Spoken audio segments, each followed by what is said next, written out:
কিন্তু আমরা যতটুকু পারছি আজকে সবার কাছে কথাটা পৌঁছে দেওয়ার চেষ্টা করছি এই রুমে যারা আছেন। এখন আপনাদের কিন্তু একটা দায়িত্ব চলে আসছে। দায়িত্বটা কি? এই যে আপনারা এই রুম থেকে বের হয়ে যাওয়ার পরে একটু আড্ডা দিবেন, চায়ের দোকানে যাবেন, বাজারে যাবেন, কিংবা পাশের বাড়ির আমাদের মা আপা যারা আছে তাদের সাথে বসবেন, তাই না?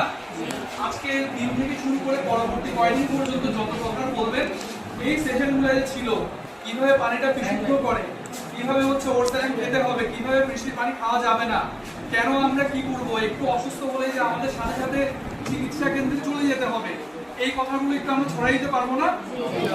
মনে রাখবেন, আপনারা এই বন্যাকে শুধুমাত্র আমরা একা যদি নামি লড়াই করতে, আমরা কিন্তু খুব একটা উপকার করতে পারবো না মানুষকে।